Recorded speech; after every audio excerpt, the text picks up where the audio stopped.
welcome to the show. This is the Frankly Fantasy Football Podcast, fantasy football for the average Joe. We are your hosts, Frankie and Johnny. Frankie, how are you feeling today, man? Man, I gotta be honest, I'm a little groggy after this long weekend and like 3 drafts and copious amounts of adult beverages. Yes. Yeah. You know? I'm a little, my voice is a little froggy. I'm a little groggy. This morning was a little brutal waking up this morning, man. I had a great time. I don't know about you. We had 2 drafts this weekend. We had our live Frankly Fantasy Football 14-team family draft, double flex. It was an absolute blast, man. You know what? I do have to tell you, after doing these 2 drafts this weekend, these guys know what they're doing. They must listen to a fucking podcast, and it must be a good one because these guys were solid, man. We had some very disciplined drafters. We had some guys, I got to say, who threw a monkey wrench into the fucking drafts. And Crazy. Shout out to the McGlones. All 3 of these guys. You got awesome. Big D, Big Dennis, you got Little Dennis, and you got Matt McGlone. And these guys were great. Dennis McGlone, Little Dennis, we made fun of it all season long on our podcast. He did the exact same goddamn thing. He drafted 3 tight ends in his top 5 picks, man. Top 4 picks. He drafted 3 tight ends. Absolutely bananas. Then he traded some draft picks with his brother. He traded some draft picks with me, and that was so much fun. Right in the middle of the draft, man. I love when guys do that. Then his dad drafted 4 running backs in a row. His brother drafted 3 receivers in a row. It was bananas. It was absolute madness. You can't plan for that kind of drafting. I mean, you just can't, right? Dude, it was so fun, John, because you're sitting there, you're like, oh, I'm going to get this guy. And all of a sudden, all of these guys that were supposed to be there are no longer there. And you're just shit because now the value shifts to different positions. And you're like, but I already have those positions. Like, what the fuck am I supposed to do? And dude, it made it so fun. And so definitely shout out to the McGlones, man. You guys kept everybody on their toes. And Nick D. Loretta, shout out Nick D. Had some, he really wanted Herbert. And my God, did he need a backup for Herbert? And so he went hard in the paint for Aaron Rodgers. So you gotta make sure, you gotta back him up. So make sure you get 2 badass quarterbacks in a single quarterback league, Nick. There you go, buddy. I don't know if he listens. I'm sure he does, but if he doesn't, I love you, but whatever, man. You don't need that. Trade power. That's what he's thinking. Trade bait. So how do you personally feel about your teams, Frankie? We've been going hard in the paint here with the podcast. We've been doing mock drafts. We're trying to give other people advice. How do you personally feel about your drafts? So this year I'm in 3 leagues. I cut 1. We're going to have a fun one next year, so I'll be back up to 4. But for this year, I'm in 3 leagues. I like 2 of them a lot. The one actually that we might show today is one that I went completely off book and tried something different in a 1 quarterback league. I wanted a piece of the pie this year. I wanted the top quarterback off the board. I wanted to see what that was like. And I went for it. Same thing with the my first round pick, John, and we'll touch on that in a minute. I had Cooper Kupp in another league, and I didn't want to anchor both teams on the same guy. And so that's why I went with a different choice in my first round pick. So overall, it's a little shaky. It's a little shaky in a double flex league, a 14-man double flex league. So the depth definitely depletes quickly. But I think I have enough fight in there to make a few things happen. How do you feel, John? What makes me laugh, Frankie, is that immediately this morning, you call me up as soon as I make a pot of coffee. I knew this was coming. You call me up and we just start roster baiting. I mean, just for an hour and a half straight. Got the lotion out, got the tissues out, and we just started roster baiting. Yeah, for like an hour and a half first thing this morning. Went through everybody's teams, went through all the shit. And Frankie's already, this is how much of a psychopath Frankie is. He's already figuring out trades he's going to offer prior to the first game of the year. So that's what he does. I'll tell you what, I feel pretty good about my drafts. I did some things that was a little unconventional for what I normally do. The first draft, I was at number 9 in a 14 team. That was difficult, not going to lie. Yeah. Number 9's tough. You can't really plan for it. I really just kind of took what came to me and tried to scoop up as much talent as possible. The Super Flex League, I'm very excited about. I was the 101. I put my money where my mouth is. I've been saying on the podcast, in a Super Flex, if I'm the 101, I take Josh Allen.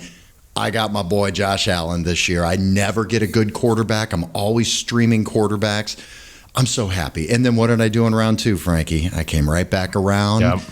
Thank you, Drew Laurie. Shout out to my cousin for allowing Stephon Diggs to fall to me. And I got the stack in my first 2 picks. So I'm very, very excited about that. They play Thursday night, baby. I get to see in the first game of meaningful football this week. One sleep. When this comes out, it is one sleep away from real football. I get to watch my stack play and just get so excited. Diggs and Allen. That's dirty. That's dirty. That's going to be so nice, man. Yeah, I'm really looking forward to it. I grabbed, I got some guys that I like. Yeah, I got MPJ, who I was going to make my champion over Mike Williams. Couldn't get Mike Williams. I think because he was my champion on the podcast, I think everybody drafted him right in front of me, the sons of bitches. Missed out on Mike Williams, but I got Michael Pittman Jr. in both leagues. So I'm very high on him, very excited. But I think he might be the only champion that I was able to get. A lot of those guys got drafted right in front of me. Were you able to get any of your champions from last week's episode? I was actually able to get 2. And so, but in different leagues. So in one league, in our super flex, 12-man full PPR super flex, guys, I waited on quarterback, and I was able to get Matt Ryan, who's going to be my starter. Game, man. And I got Jared Goff as my other quarterback. But what people don't see is I also was able to get Austin Eckler, Alvin Kamara, Saquon Barkley. I was also able to get A.J. Brown, Jalen Waddle. And so with that team, with that core, and I also drafted Mitchell Trubisky and Mr. Massage himself and Deshaun Watson. And so if those guys end up coming back alongside John, I even picked up DeAndre Hopkins there. So there's a lot of good stuff there. And I'm thinking a lot of trade packages. Anybody needs a running back. Listen, guys, you know who to go to. As soon as I saw you draft 4 quarterbacks, I went, oh, Jesus Christ, here we go. He's going to think Mitchell Trubisky is worth, 2 first-round picks. And good luck to everybody in our league and Frankie's trade offers, because they're coming. Winter's coming. Winter's coming. Somebody gets hurt, I'll be there. I know exactly how your furniture looks in your front room because I'll be peeking through the window. Hey, let's take a look at this. I did want to show our draft boards. Just wanted to show to everybody. There are some cool websites that you can go to. We were able to get a specific draft board and branded it to our Frankly Fantasy podcast. So that was really cool. What really makes me happy, Frankie, is seeing an empty draft board turn into a full draft board. That's cool. Love this, man. So much fun. This was our 14-team double flex leagues. Those that are just listening, I just put an image here up on the screen of what the draft board looked like. I mean, do you know how, because of the trades, that was so much fun. I've always wanted to do either pre-draft trades or draft of trade or trading of draft picks during the draft. And that was a blast, man. My cousin Dennis came up to me and he said, I'll trade you Kelsey and Rashad Penny for Javonte Williams and Kittle, and I'll give you my 7th if you give me your 9th. So I'm looking at it. We're in the 6th round at this point. So I'm looking at that. I was really, really thin on receiver. And just the way this draft was falling with 14 teams, it was really difficult. So when I saw that, I never get Kelsey either, because I just never have a quarterback, a stud quarterback and a stud tight end like that. I said, you know what? Let me look and see who I might be able to get. I saw there was Alan Lazard and Christian Kirk that I could take back-to-back picks to kind of shore up and give me some depth at receiver. I said, let's do the trade. So that was freaking awesome. I'm so glad we did that, because you just hardly ever see that happen. But what it did is, as we're looking at the stickers on the board, we couldn't even roster bait on the board. We had to wait till it was done and look at it online, because we had, it was confusing. This is Dennis's 7th, this is Matt's 5th, and then I got Matt's 5th. It was just the craziest shit ever. But I'm so glad we did it, man. It was a blast. Oh. And John, one call out to that is, guys, yeah, it might look confusing for those listening. It might be confusing when you have to write in on the board and things like that if you're doing it live. Sleeper software was awesome. Like the trades went through immediately, and then it auto-populated like within Sleeper itself, guys. So it wasn't confusing at all on the app.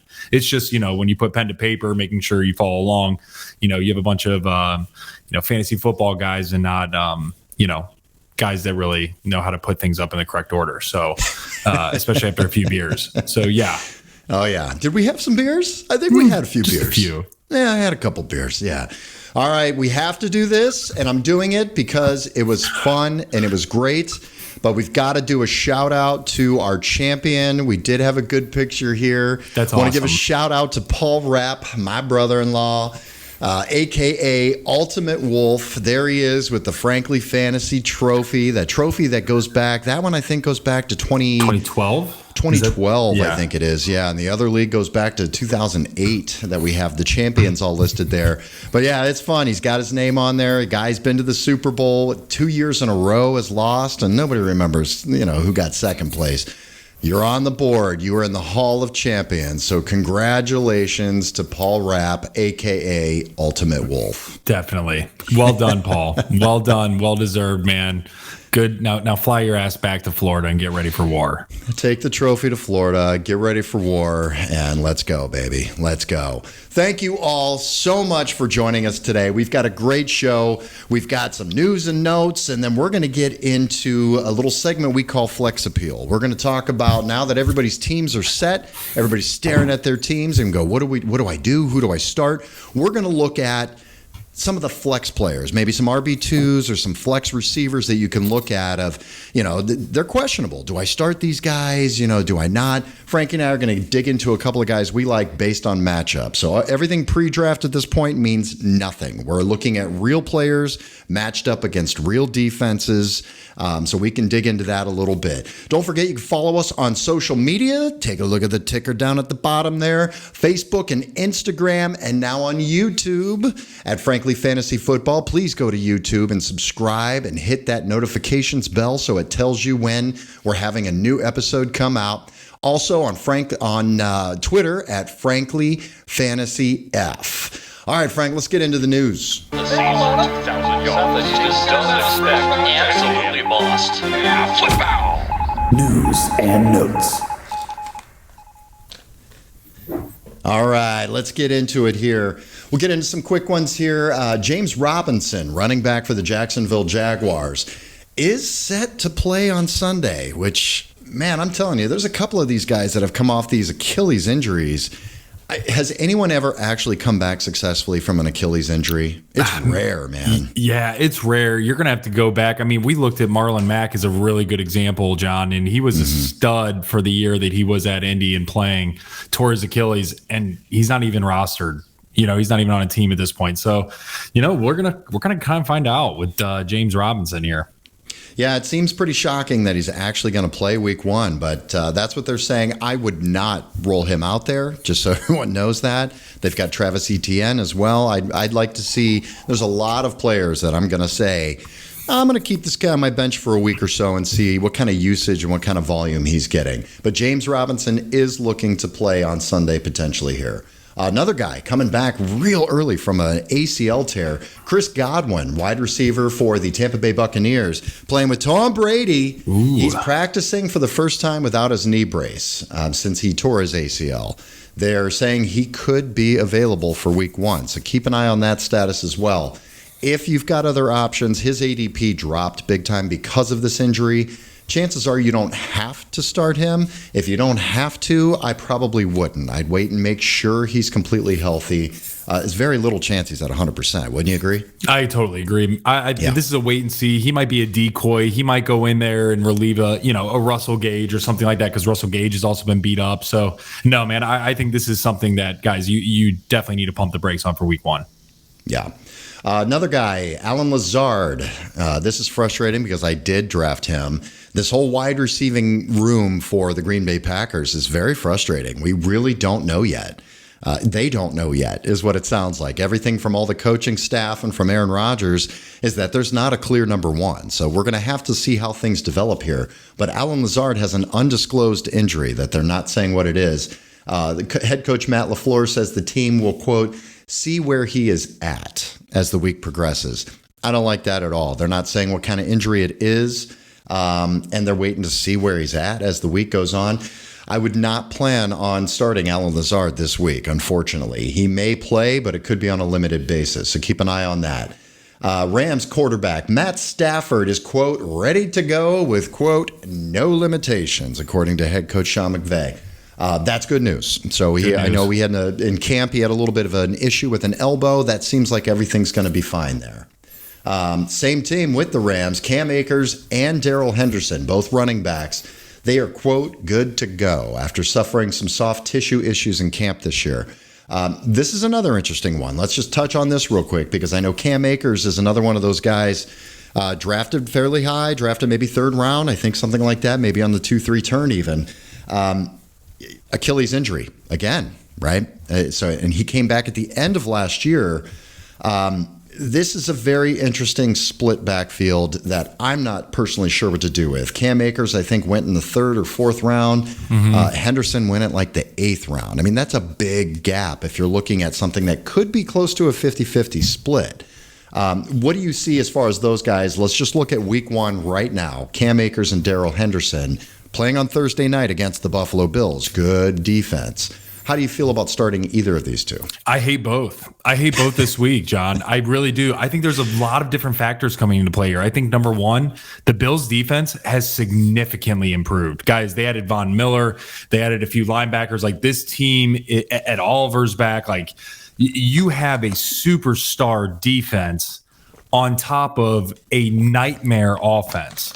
And so the reason why I don't like them, again, number one is because of the Bills defense. Number two, because what happens if, not to say this is going to happen, John, but what, hypothetically speaking, if the Rams go down big, okay, because, the Bills are pissed off. They remember from last year, Rams, for whatever reason, they're a little bit of lollygagging around from the come down from winning a Super Bowl last year. Cam Akers, Henderson were both hurt pretty much all offseason.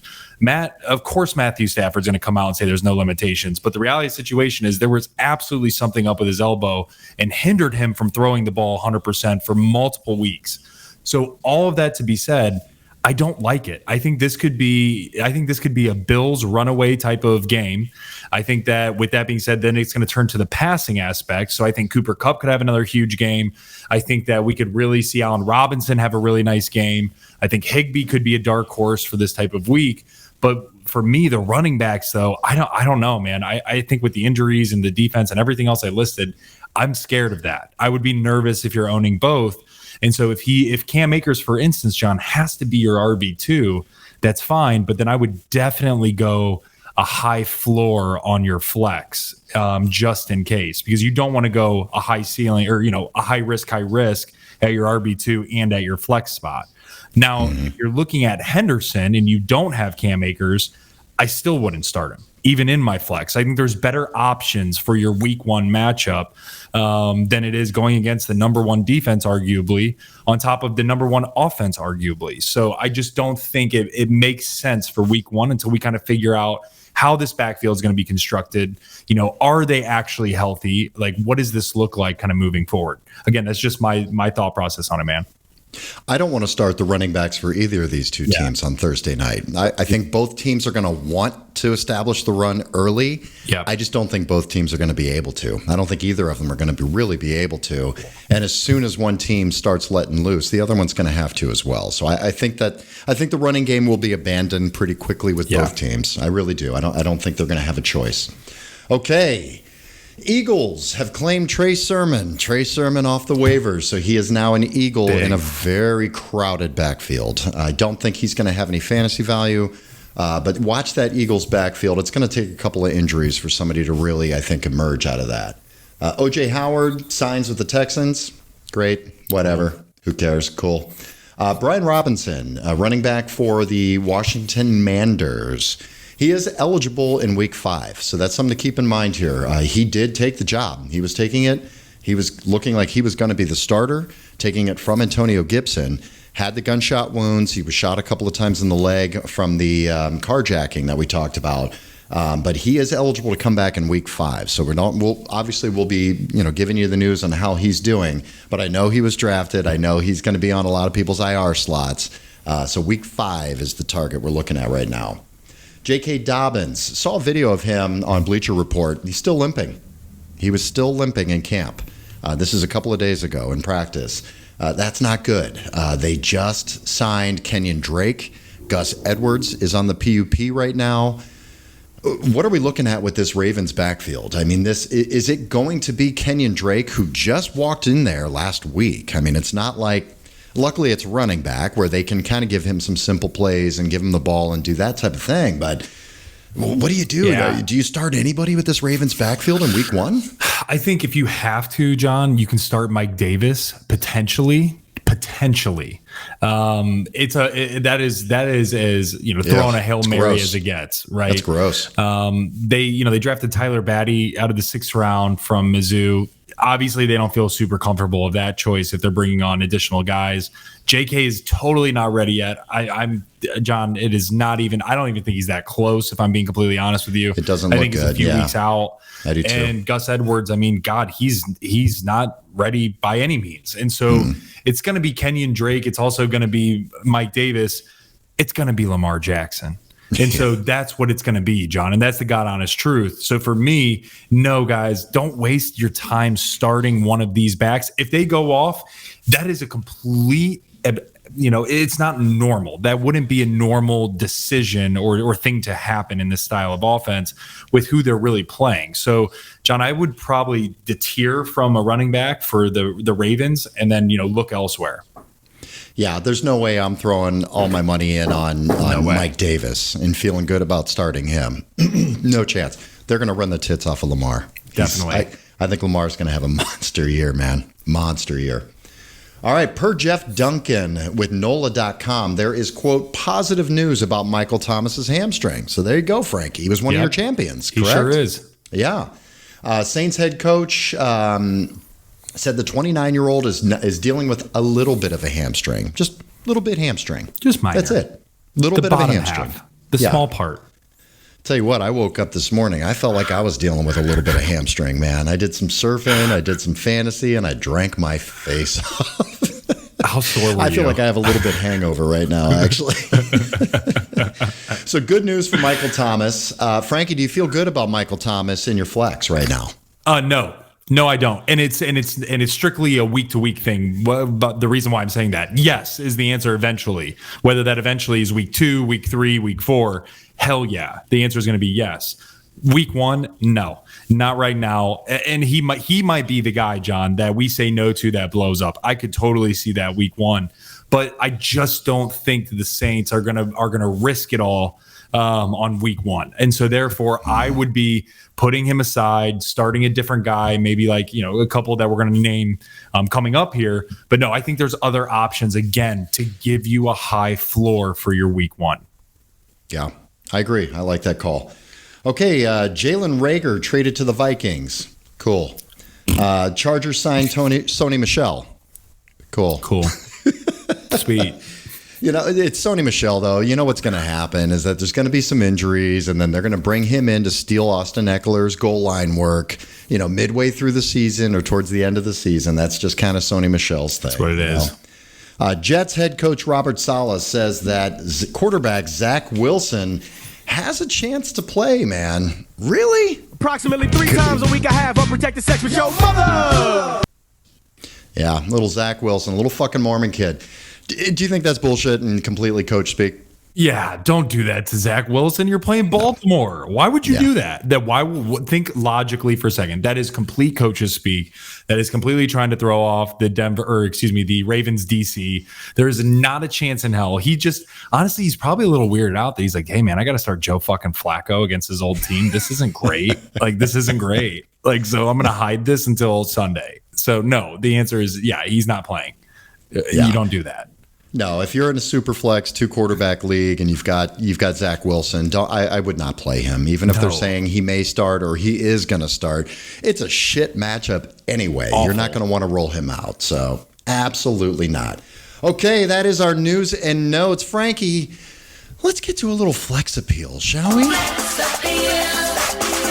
Oh, yeah.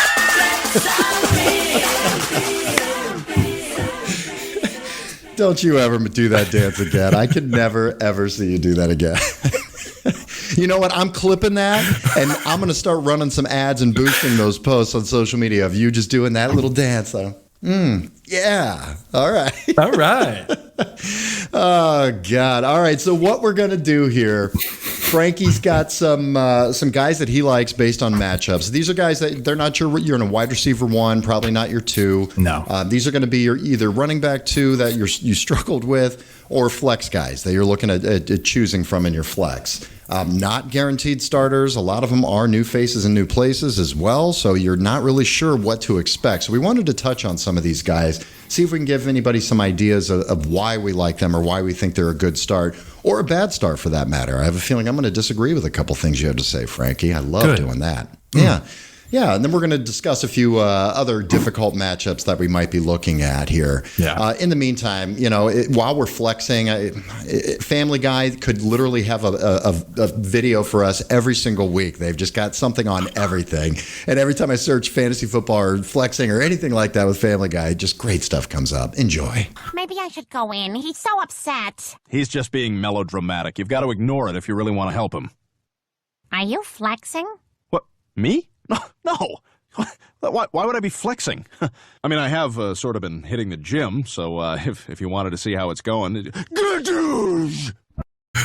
Gadoosh! All right, Frankie, let's do some flexing here, man. All right, why don't you break down, give me 2 guys that you like in that flex spot that people are probably looking at going, man, do I play this guy? Do I start him this particular week? Who do you got first? My 2 guys, so I'm going to list them both. The Brandon and Brandon. Okay, the Brandons. The Brandons. Let's go, Brandon. Here we go. So we're going to go with Brandon and Brandon, guys. And who I'm talking about Brandon Ayuk, and I'm talking about Brandon Cooks. And the reason why I like these guys is for a few reasons. With Brandon Ayuk, they are at Chicago and a very bad Chicago defense. You got to remember, they traded away Khalil Mack.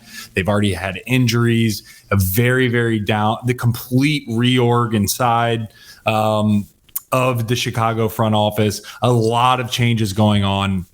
On top of that, their offense is kind of rough. So I foresee that the offense of San Fran is going to be on the field often. So, guys, that's why I'm leaning Brandon Ayuk, okay? And obviously, for those of you thinking, again, this is for flex spots. Obviously, you're going to start the individuals that you're going to start. But for me, John, I think there's a massive opportunity here. I think that Debo is going to be keyed on. I think that with the running back issues that are currently being had in San Fran, some of the injuries, Elijah Mitchell's been injured. Jeff Wilson is Jeff Wilson even relevant? They have the other rookie that they drafted. Like, there's just a lot of what ifs for week 1.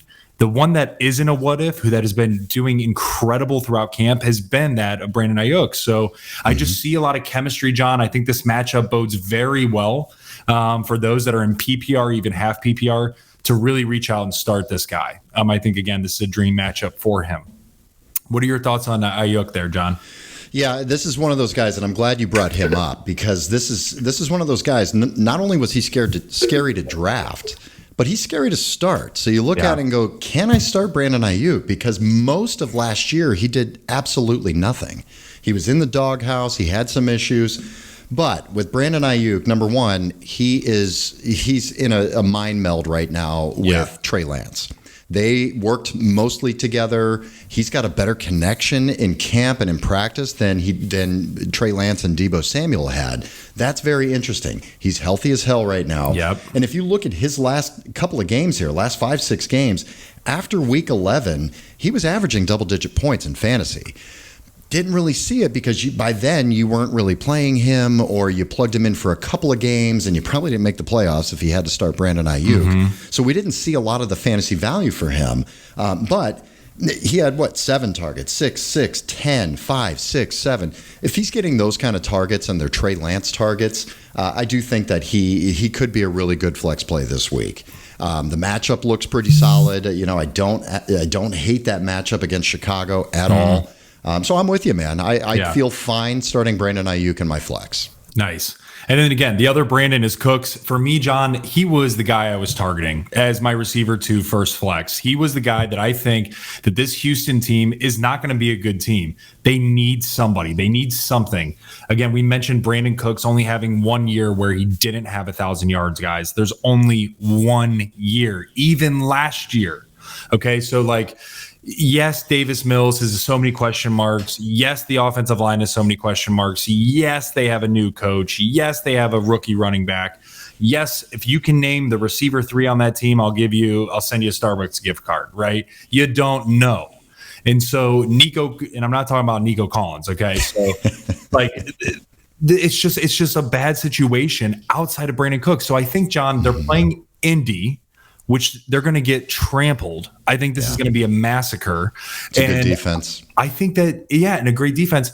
But I think what this is going to do is this is going to make them and force Davis Mills to throw the ball down the field. He has to do this in order to even remotely keep pace with Matt Ryan, JT, MPJ, etc. So for me, guys, I would really feel comfortable starting Brandon Cooks.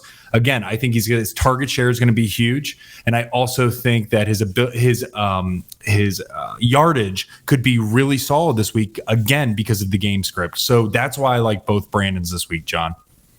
Yeah, and last year, Brandon Cooks against Indianapolis, had 13 and 7 targets. Yep. So if he can get those kind of targets, that's flex appeal all day. All day. Flex appeal.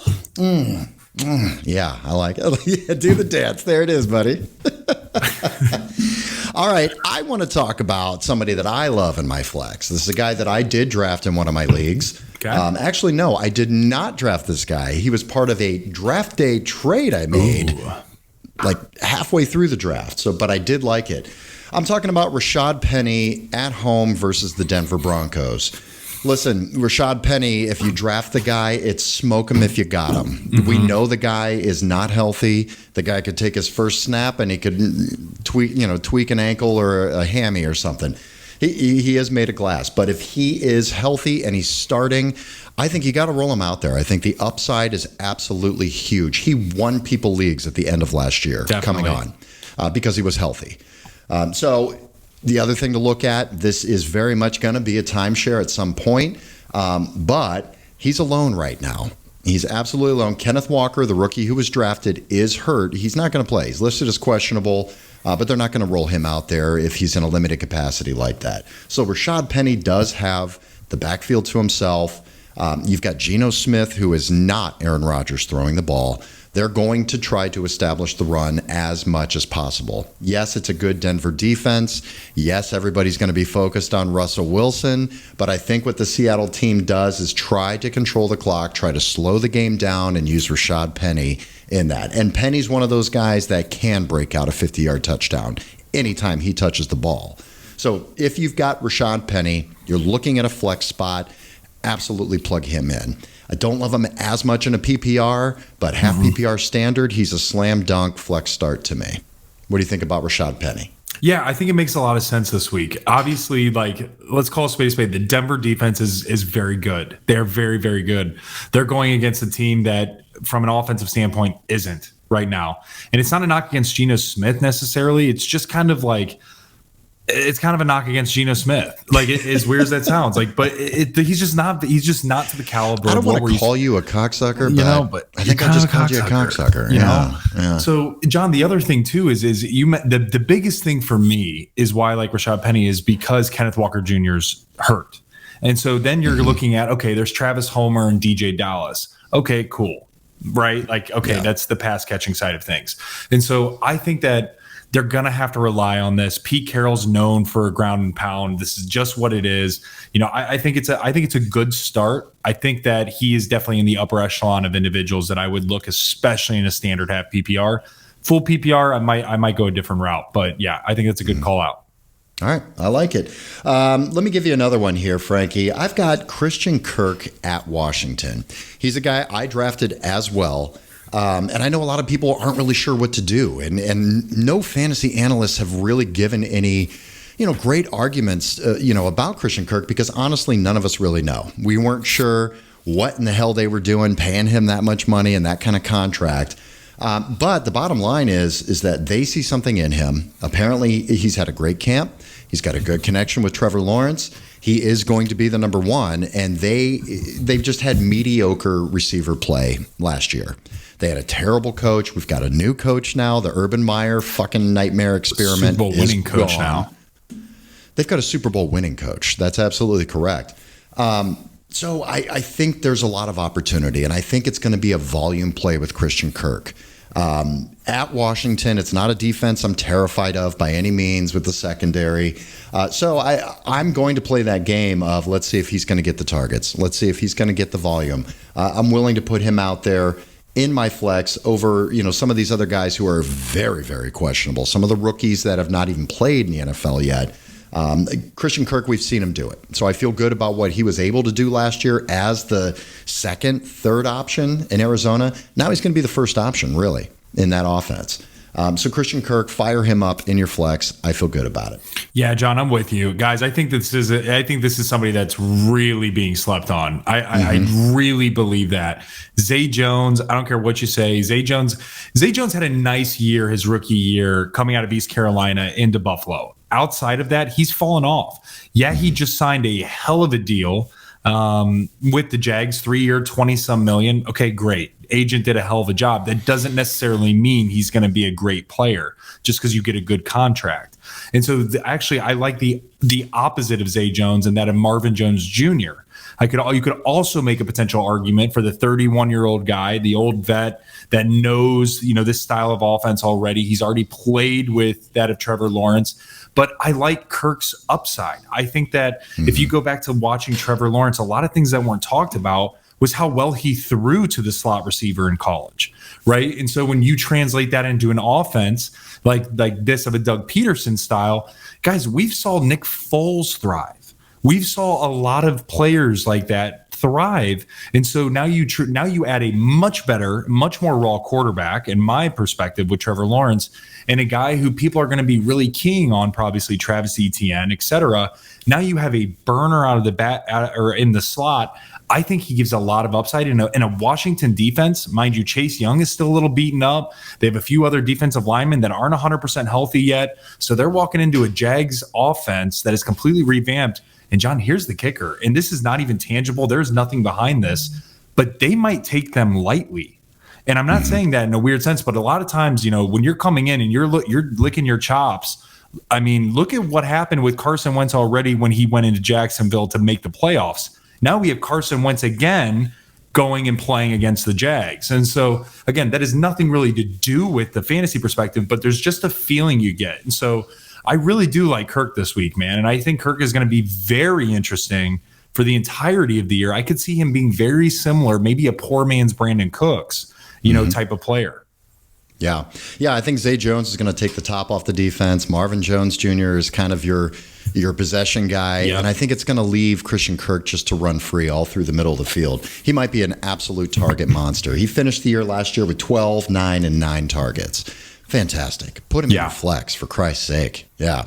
Okay, Frankie, I love that. What else do you have? You got a couple more guys here. So, John, I do have a couple more guys. Another guy that really came to mind for me, and again, we're talking this big Thursday night game. I mean, this is huge. We're talking Buffalo and the Rams, so much fantasy value. Could be the Super Bowl. Could legitimately be the Super Bowl, except they'll be the Browns and the Rams. But we'll set that aside. It's going to be with the little Bills. Deshaun Watson. Yeah, right. Yeah. Oh, yeah. No, this absolutely could be a depiction of the Super Bowl. And so for me, another flex guy is going to be Gabe Davis. I think that this dude's upside is stupid. I think that there's such an opportunity. Everybody's talking about Isaiah McKenzie because of the slot, what Cole Beasley did, all this shit. What people are not processing is how good Gabe Davis did the last 3-4 weeks. It was shockingly stunning. It was marvelous what he did in that game against Kansas City, over 200 yards receiving. And so I think keeping that trajectory going, I think that now you have Diggs, who could arguably be the number one receiver this year, definitely top 5 guy. And then you have a guy like Gabe Davis, who's going to be able to come and still produce at that level. Guys, I think with Josh Allen, the style of offense the Bills have been running, it's throw first. They still don't have a super solid running back. Nothing against James Cook, Devin Singletary, Zach Moss. They're just not. It's a committee. They're just not that strong of running backs yet. And so I think that they're going to rely a lot on Josh Allen's arm. I think Diggs is going to get a lot of the double coverage. I think that Gabe Davis is going to be a superstar this year. Now, granted, this is a very difficult matchup, John. We talked about that earlier on. The Rams are no joke, but I'm taking my chances with the top quarterback in the league right now. Yeah, I like that because, it's when you have these tough matchups, a lot of times it is the number 2 receiver that does eat a lot more. They're going to be focused on Diggs. They're going to say, we're going to shut down. They're going to try. I hope they don't. I've got the stack, so I hope not. But they're going to sit there and say, we are not going to allow this Allen to Diggs connection all game long. That leaves Gabe Davis in one-on-one coverage almost every play. You're right. He did end the season very, very strong when he came on. 8 targets and 7 targets in the fantasy playoffs, and then he ended the season with 14 targets in week 18. It's wild. So, yeah, that's what I'm looking for is targets. The rest of it's going to be up to them, and there's some luck involved. But if they're getting the targets, they're gold. Gabe Davis, I think he is so sexy this year on this offense. I'm not afraid to just throw him right out there right off the bat. Not with this offense, not with this quarterback. They're going to make it work. Yep. Yeah, I love it. It sounds great. Who else you have, man? So there, I have 2 other guys, and I'll hit them on fairly quickly, but they're both interesting, and they're both running backs, right? And so the first guy is CEH. So I think he's really interesting. Clyde Edwards-Helaire, running back for the Kansas City Chiefs. Yeah. Yes, Clyde Edwards-Helaire, and they are playing at Arizona. John, this is interesting for me, guys, is because you might be looking at, if you drafted, let's just say you drafted a Cooper Kupp, a stud receiver, somebody like that, you might have went quarterback, you might have went running back. You could be looking at CH as your RB2 or your flex and looking at maybe him versus a Christian Kirk or him versus somebody else that you need to plug and play in your flex. And so CH is one of those really interesting individuals because we don't know what's going on with this offense. We don't know. The only sure shot right now is Kelsey. That's it. That's 100% the only sure shot. And so now the other interesting part of this, John, is he could end up having his 5th year picked up next year, depending on how he performs this year, or they could decline it. And so this is a massive year, not just for the Chiefs on evaluating CEH, but on CEH actually performing past what he's expected. And so, they have, and I keep forgetting his name, it begins with a P. It's like Panancho or something like that. Isaiah Pacheco. Thank you. Yeah. Yes. Who's a rookie running back that's shown a lot. They have Sky Moore from Western Kentucky, who they've brought in as a scat back, receiver, who's also been shown to get the ball out of the backfield. But guys, the reality is, and they have Jerick McKinnon still, like things like that. But guys, for me, I really think CEH is the play against this Arizona style of defense, which is a good defense, right? So I think he's very interesting. I think there's a lot of upside here. I could see him getting a lot of passing work out of the backfield, assuming, maybe the receivers are having troubles getting open. MVS has been one-dimensional for his entire career so far. Juju, I like him. I like him a lot, but we'll see what he can do from getting open, right? Week 1. So that's why check down monster might be that of CEH week 1. That's interesting. I haven't heard anybody. I listen to all the podcasts. I listen to, as much commentary as possible with fantasy football.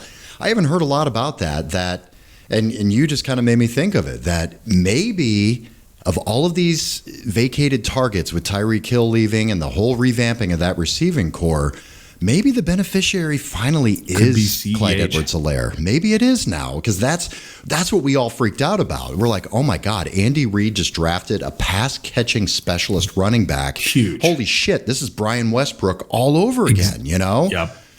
It wasn't. It hasn't panned out. Hell, I drafted him at number 6 overall 2 years ago in the first round when he was a rookie. And it just hasn't paid off. So he's a guy that a lot of people have a bad taste in their mouth because of that. They were burned. He's been fine. He hasn't been a bust. He's a first-round bust for sure, but he's been fine. He can take that next level is by catching those passes. And maybe he is the beneficiary this year. That's interesting. Yeah. I'll be watching for that for sure. But you feel good about his volume alone to be able to put him in at flex or RB2. Is that right? For week 1, definitely. I think that there's nobody really behind him at this point that's solidified, John. Again, I think there's vacated targets. Nobody's really seen this offense at full go yet. I think it's worth a risk. He's one that I would say it's definitely worth a risk in the flex week 1. And this should be a barn burner game. Both of these teams should be running a lot of plays, and there should be a lot of scoring going on. Exactly. Yeah. All right, cool. What else you got? And the other guy was Tony Pollard, John. For those of you who don't know, backup running back out of Dallas for the Dallas Cowboys. What we saw was Tony Pollard was top 6 in efficiency last year based on all of his attempts and everything in the yardage, etc. Guys, he is a very, very, very good running back. He's just on a team with Zeke, and a lot of people like to dog Zeke, but the reality of the situation is the dude hasn't had less than 1,000 yards in a very long time. Okay, so he is a model of consistency, and people will argue with me on that, and it's honestly crazy that they feel that way. I don't understand it, but Zeke has been Zeke. And so, but the thing is Tony Pollard is kind of outshunning that of Zeke, when he's got the opportunity. So for me, John, I'm thinking about it like this. They're playing Tampa Bay. Okay. They're going to need to put up points to play at Tampa Bay. It just is what it is. Okay. So that's number one. Number two, Michael Gallup's hurt. Okay. So now you're looking at their offense being that of CeeDee Lamb, who's also hurt, but he's going to play. He's also hurt. And then you have that of Jalen Tolbert. Okay. Stud rookie, 1,400 yards and almost double-digit touchdowns rookie out of the SCS, but he's a rookie. And so now you think about, okay, so Dalton Schultz, fucking love him. If you got Dalton Schultz, call me. I want to work something out with you. But love him. But then it goes back to, okay, that's it, John. From a pass catching side of things, that's it. I think Tony Pollard's floor is very high. And that's why I like him. I don't think his ceiling is very high. So the difference between Tony Pollard and a Cooks or an Ayuk, in my perspective, is the ceiling. For me, the difference in those three guys as well is the floor. And I think Tony Pollard's floor is a little bit higher because I think that he is going to get production and he is going to get volume and he is going to see that pass catching work. So, John, if I'm thinking about it like this, guys, depending, again, how your team is constructed, we'll always talk about that. But if you are taking chances on your receivers or you're taking a chance on your RB2 and you're looking for a super high floor or an opportunity for a higher floor, I might be leaning Tony Pollard here in my flex. And I think that that's just a very interesting opportunity for him going against the Tampa Bay team to where they're going to need to keep up with. Yeah. I mean, you have to look at Tony Pollard a little differently because he's not a backup running back. No. He really isn't. He has a very clear defined role on that team, and it's a compliment to Zeke. Zeke still gets his, but Tony Pollard averaged four targets a game last year as a backup. Yeah, as a quote-unquote backup. 4 targets a game as a running back. He's going to get that work. This is a tough defense with Tampa Bay. It's going to be a really tough game. They're going to need him to play. They're going to need him to also run the ball because Zeke is not going to be – Zeke's at that age. He's not going to be taking 15, 20 touches a game, I don't think. I just don't see that happening. They're going to get – all reports are that they're getting Pollard more and more involved. I don't think it's going to hurt Zeke. But I think Pollard is a fine flex play almost week in, week out. John, the other thing, too, is this Tampa Bay's front seven is awesome on defense. Very good. Yeah. So from Zeke's side, it's going to be tough sledding, right? They're going to give him the ball. It's going to be tough sledding. I think he'll churn out, 60 yards and maybe a touchdown, something like that, 70 yards and a touchdown for Zeke. I can see Tony Pollard getting 5 catches for 40 yards and rushing for another, 30, 40 yards. And I think that's just going to be because they're going to be stonewalled on offense in terms of the front seven on Tampa Bay's defense is going to be that tough that the rushing is just going to be really tough to come by. So Dak's going to need to dump it off. He's going to need that guy. And so that's when I think Tony Pollard is going to really change it up. In terms of speed, in terms of a different, his different skill set than that of Zeke. So that's why I like it. I like it because not only does the offense makeup make sense, but potentially the game flow of what could be expected based on last year. So that's why Tony Pollard's very interesting. Yeah. All right, let's look at a couple. I marked a few people on here that I said, you know what? I'm not going to make this mine that I'm going to talk about. Let's discuss this for you and I to really just talk about this. Because there are a couple of guys here on the same team that I know everybody's looking at going, what the fuck do I do with these guys? I really don't know. First one we kind of touched on. Let's talk about it right now. I'm talking about the Kansas City Chiefs receivers. So now that you're looking at your teams, you're looking at your rosters, you're going, okay, what do I do with Marquez Valdez-Scantling? Do I start him? Do I not? Juju Smith-Schuster, where you took him, you're looking at him as your wide receiver 2 or your flex, definitely. If you're in double flex leagues, you could be looking at both of these guys to be starting for sure. What are your thoughts on MVS and Juju? They're on your teams, and you're looking at having to start these guys. Let's say one's in one league, one's in the other league, and you're trying to make this decision at your flex. What's your thought process? Great question, John. I'm in on Juju. And it's just, I think it's a safer play. I think MVS is going to be a little bit tougher for me. I think he's going to be a little bit more of a wait and see. He could be the Sammy Watkins, right? Of the guy who pops off the first 2 weeks, goes absolutely fucking nuts, and everybody spends an assload of money or goes for a trade or tries to pick him up, right? If it's a bidding system, you're spending a lot of money to pick him up off the waiver is what I was saying. If he's available, he's probably not. But I think MVS is definitely more of a wait and see kind of guy. You know what I mean? Like, I don't think week 1 I'm pushing him out there. If I don't have to, I think there's probably other options that might be a tad more favorable. Again, it's totally dependent on what your team looks like. But if I'm comparing him to Juju, I love Juju more. And it's just because I've seen it from Juju before. We've seen what he can do. We've seen what he can do with a good quarterback. We've seen what he can do with a great offensive minded coach. And so for me, it just makes a little bit more sense. But John, that doesn't necessarily mean though MVS is a bad play if you need to play him, because he's just more of an unknown to me. Yeah, and we're dealing with Patrick Mahomes. Exactly. We wouldn't be having this discussion. No. It would definitely be I'm waiting and seeing on both of these motherfuckers before I do anything. But this is the Kansas City Chiefs. This is Andy Reid offense with Patrick Mahomes with no clear-cut stud wide receiver. Nope. Tyreek Hill's gone. So, yes, I'm with you. I agree with you 100% on that. I think you can put Juju in your flex. I feel much better about that because I've seen it, because he's healthy. I don't know that he's the long-term play, though. I think MVS is one of those guys. He's a burner. I think he's one of those guys who could be a boom-bust type person. I think some of those plays they had designed for Tyreek Hill, they will design for MVS. But I need to see it first. I didn't draft this guy to have to play him, hopefully.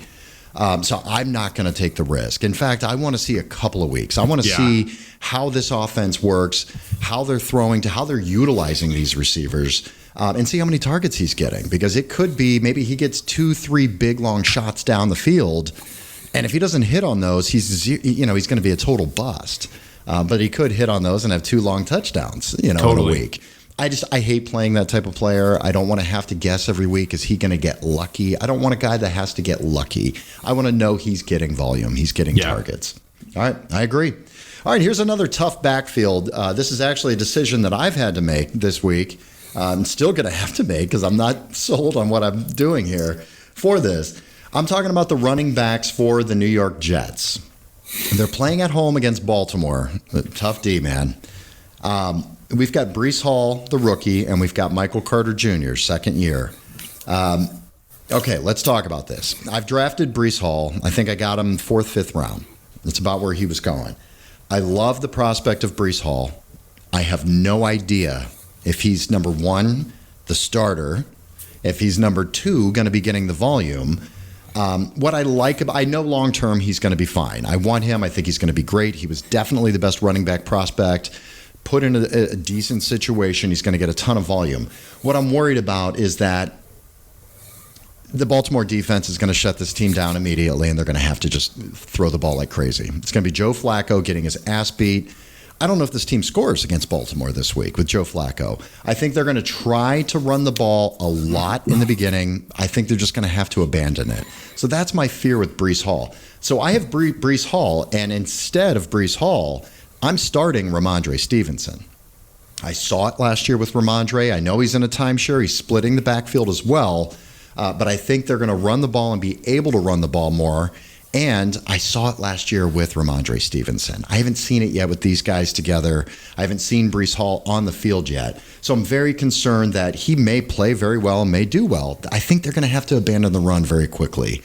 So even, let's say the scenario was, which I would never do this, but if I had both of these running backs on my team, I think I'm going to start Michael Carter Jr. over him because he is the pass catching specialist. Towards the end of the season, he was blowing it up as well and getting tons of targets out of the backfield. And I think that's what they're going to have to do. I think they're going to be down very quickly. I know that Baltimore is going to be able to score potentially at will on this Jets D. So yeah, they're going to be in desperation garbage time scenarios. What are your thoughts on the Breece Hall, Michael Carter situation?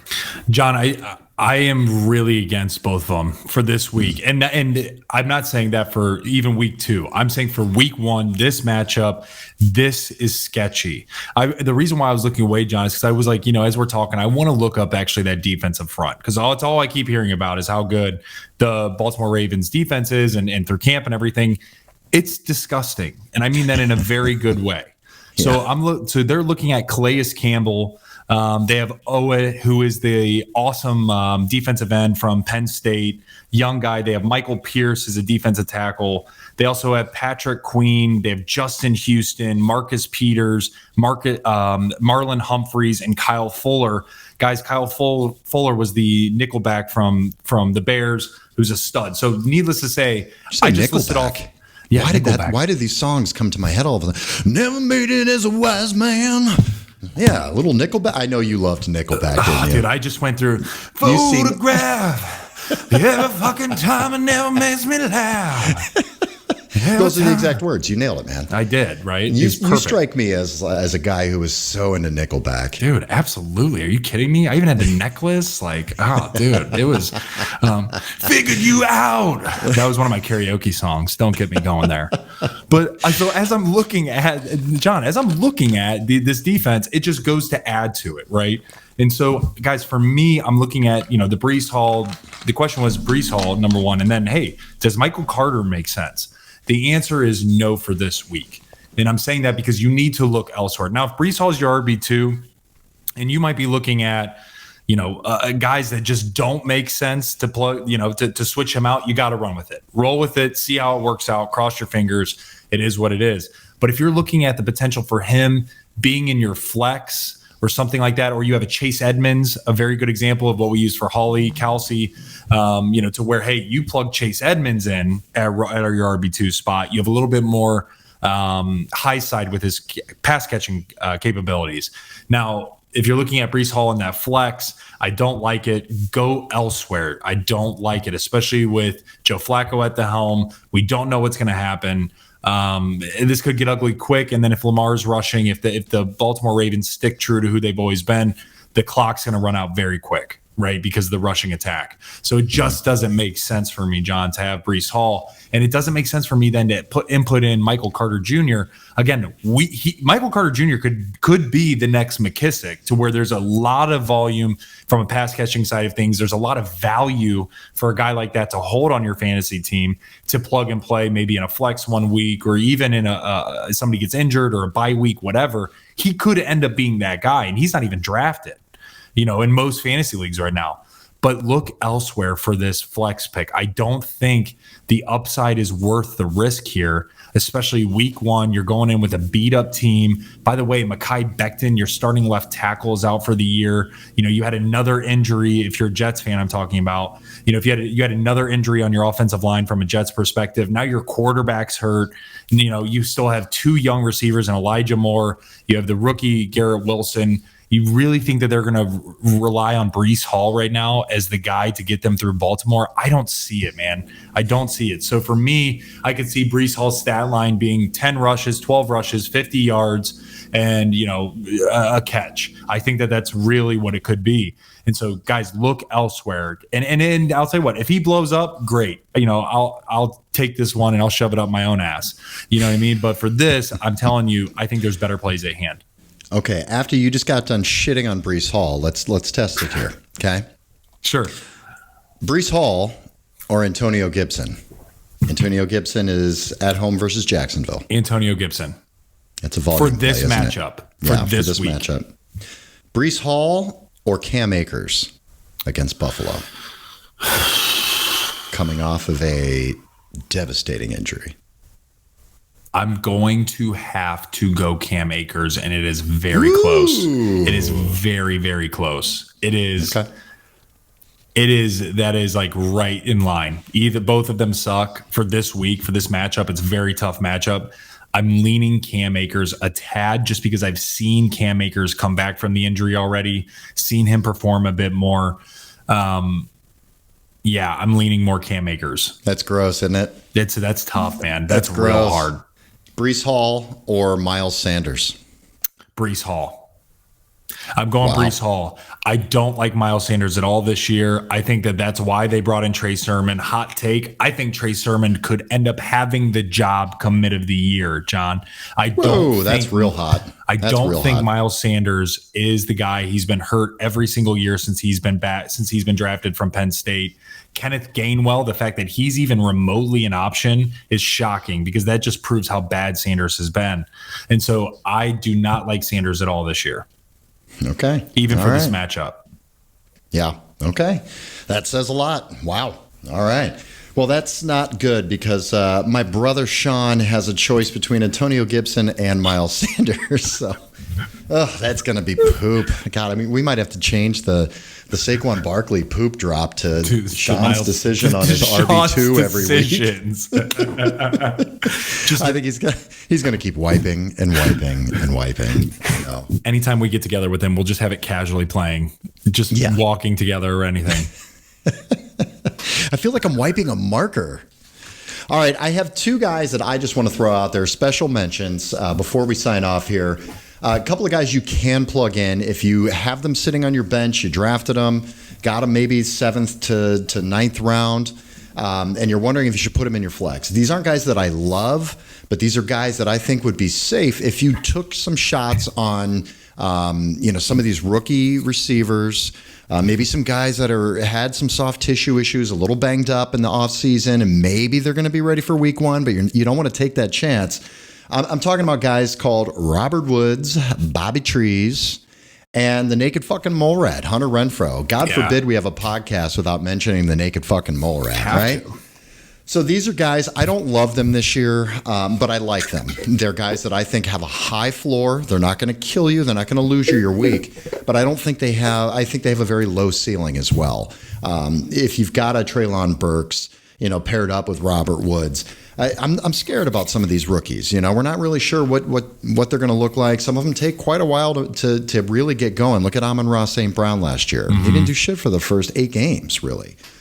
So you can plug in Robert Woods. You know who he is. You know he's going to get targeted. You know he's going to be fine. You can plug in a Hunter Renfrow. He's going to be left all alone because everybody's going to be staring at Devontae Adams the entire time and Darren Waller. So these are guys that I wanted to mention that I do think would be better to start them unless you just want to swing for the fences and throw that shiny toy out there and see what happens. I personally don't want to do that, not until I see what kind of targets they're getting. So there's a lot of guys I'm going to kind of wait and see on, and I'm going to plug in guys like Robert Woods and Hunter Renfrow. What do you? I know you love that. You've been all over the naked fucking mole rat. I love the naked fucking mole rat, man, and I love Robert Woods too. John, I would rather have either of those guys over Miles Sanders in the flex. I would probably rather have either of those guys for me personally in the flex over Antonio Gibson. And I just think, again, it just is the way a lot of the teams are constructed, where you probably drafted Miles Sanders and Antonio Gibson. There's risk associated because you feel like you need to put them out there because of where you potentially draft them. Guys, don't. If it doesn't make sense because of a matchup, it's okay to take a high floor guy like that of a Bobby Woods or a Hunter Renfrow. I would probably go down the line and just about everybody else we mentioned, John, I would probably have over Antonio Gibson, Miles Sanders. And it's not because of anything other than the matchups associated. And also, I think just an opportunity standpoint, I like the floor being higher a little bit more than I do, going a more riskier route for week 1 until we kind of find out how things shake out. Yeah. All right. I like it. All right. Well, the draft boards have been set. Your teams are in. You've been staring at your rosters, wondering what to do. Don't forget to check your defense. I know when you're drafting, maybe you had some drinks. You didn't look and happen to see, oh, shit, this defense I drafted, it's supposed to be good, but they're playing a great team. Yeah. I've got the Rams defense. Hey, guess what, guy? Don't start the Rams defense against Josh Allen. Okay? Don't do it. Don't do it. So go through and look, and you might have to stream the position. Use the waiver wire in the first week here. Make sure you've got a good defense playing against a shit team. There's plenty of them. All right, guys. Thank you so much for listening. That is the show for the day. Next week, we are getting into our Frankie and Johnny's Song of Ice and Fire for the first time. We'll see who did hit, who's on fire. We'll see who shit the bed and who's on ice. I hope it's all of your guys and not mine. Good luck to everyone this week. Don't forget, you could follow us on social media, on Twitter at FranklyFantasyF, and on Facebook, Instagram, and now on YouTube. Look at us in the flesh. Look at our faces. Look, we did our flexes today. We could show our arms a little bit. You know, not bad. I didn't know 50-year-olds could have that. Yeah. You son of a bitch. I'm not 50. God damn it. I feel like I'm getting close, though, man. God, after this weekend.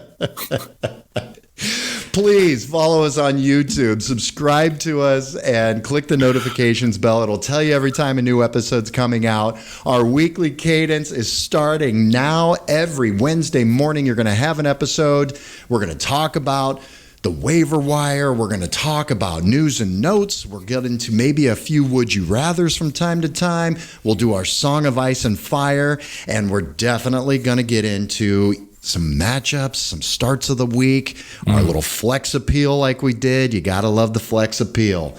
All right, guys. Frankie, I love you, brother. Anything else going on for you, man? Nothing. Just ready for this game Thursday night. Guys, we have real football this week. Get ready. I just want to go to sleep until it's Thursday. Just wake me up.